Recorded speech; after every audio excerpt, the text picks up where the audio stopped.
चलिए, गड़बड़ियां करना चाहते थे लेकिन परेशान बीजेपी क्यों हो रही है नवीन दुबे जी? परेशान तो बीजेपी है।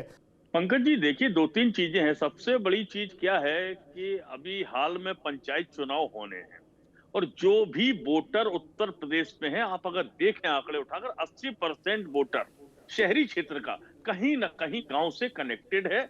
गांव में उसका नेटिव प्लेस है, परिवार के लोग रहते हैं, बुजुर्ग रहते हैं, तो वो ये प्रेफर कर रहे हैं। क्योंकि पंचायत चुनाव में निकाय चुनावों की वोटर लिस्ट अलग होती है, लोकसभा और विधानसभा की अलग होती है, तो लिहाजा वो वोटर वहां एग्जिस्ट कर रहे थे उस समय। अब उनका प्रेफरेंस ये है कि हम अपने गांव के साथ कनेक्टेड रहेंगे, हम गांव में वोट डालेंगे और शहरी क्षेत्र से हम अपने आप को डिलीट करा रहे हैं। ये एक बड़ा कारण है।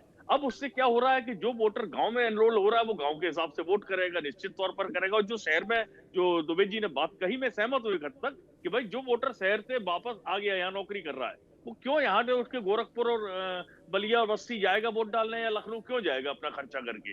वो कहेगा ठीक है, गांव का चुनाव था, पंचायत के चुनाव तो पर्सनली कनेक्टेड होते हैं, हम जाके वोट डाल के आएंगे। विधानसभा के चुनाव में वो इतना पेन नहीं लेगा, लोकसभा में भी संभवतः नहीं लेगा, जब तक उसका कोई पर्सनल कैंडिडेट ना हो। नंबर एक। नंबर दो, एक और चीज आती है कि योगी जी की जो चिंता हो रही है। देखिए, ऐसा है कि उत्तर प्रदेश के अंदर हम थोड़ा सा पीछे ले चलेंगे।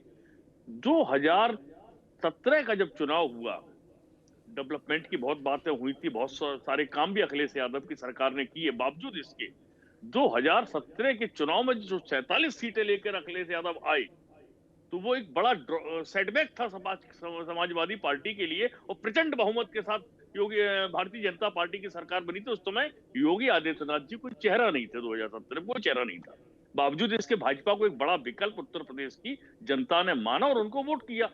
अब उसके बाद जब 2022 का चुनाव हुआ, तो वही समाजवादी पार्टी दोगुनों से ज्यादा सीटें लेकर 111 पर पहुंच गई उत्तर प्रदेश के अंदर। अब स्थिति जब ये आ गई है, तो चिंता की लकीरें भारतीय जनता पार्टी के माथे पर आना लाजमी इसलिए भी हैं कि जो 2022 का चुनाव था, उसमें जब सपा अपने दोगुने से ज्यादा चली गई है, तो अब तो 90 सीटों के आसपास का मामला बनता है।